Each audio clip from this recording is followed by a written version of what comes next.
Енді жастайымнан спортты сүйіп өскен адаммын. Сол арманым спорт болды, бірақ мектеп жасынан өлең жаздым мен. Екеуін қатар алып жүрдім. Сол арманым физкультуринстқа түскен болды, физкультуринстқа түстім, бітірдім.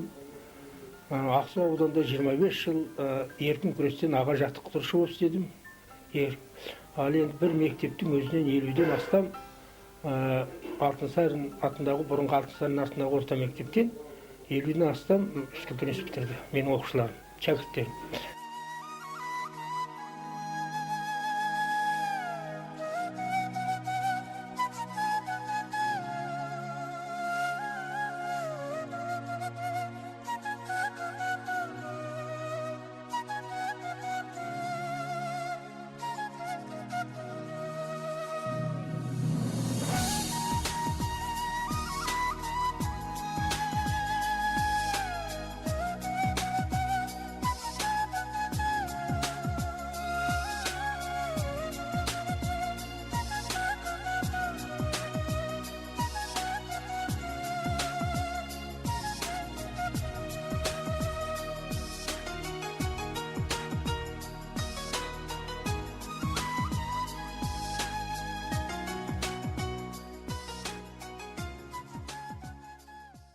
Бабалардың рухымен кеңескен, өзім менен бекіп белім тең өскен, егеменді елдігіме бүгінге қол жеткізген аруақ ұран емеспен, жаңа заман, жаңа дәуір өркендеп, еңсем биік көрініс екен ертең деп, көк байрақ ту желбірейді көгімде, ел таң батыр, елдігімді көркемдеп.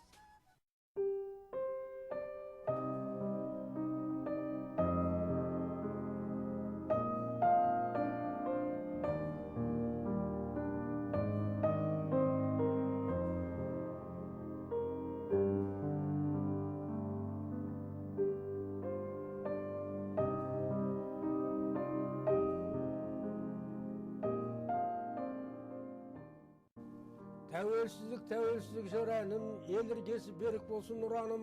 Тәуелсіздік өзіңді еркін сезініп, салт дәстүрім қолдан түспес құралым. Тәуелсіздік жыр әнім, көк байрақпен ел таңбай ән ұраным. Мен атыңнан тәуелсіздік айналдым, қол делімді қасиетті құраным.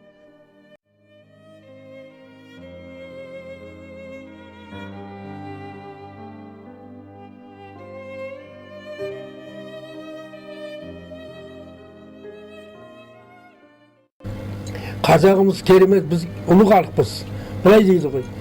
Сыйламаса туып өскен ұясын, достым оны күте көрмес сиясын дейді. Ал енді ол өзінің туып өскен ұясын қазағымыз сыйламаса, ол өзінің тілін де, дінін де, салт дәстүрін де сыйламайды деп ойлаймыз. Сондықтан да қай уақытта біз шын қазақ болатын болса, өзіміздің салт дәстүрімізден бастауымыз ғой. Салт дәстүрін өте жақсы көрген адам ғана, салт дәстүрін өзің құрметтей алған адам ғана, мысалға тілге, дінге қайсы де мойын бұрады.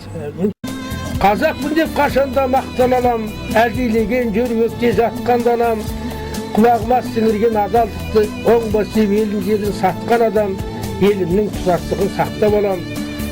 Үлкендердің сөзіне тоқтап алам, артық айтып кейін кеткен шақтап алам.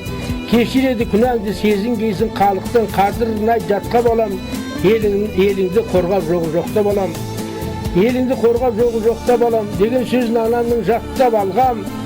Жүрегіме құйдырған ізгілікте жар болсын деп әрқашан қақта қалам. Сондықтан қазақпын деп мақтан алам.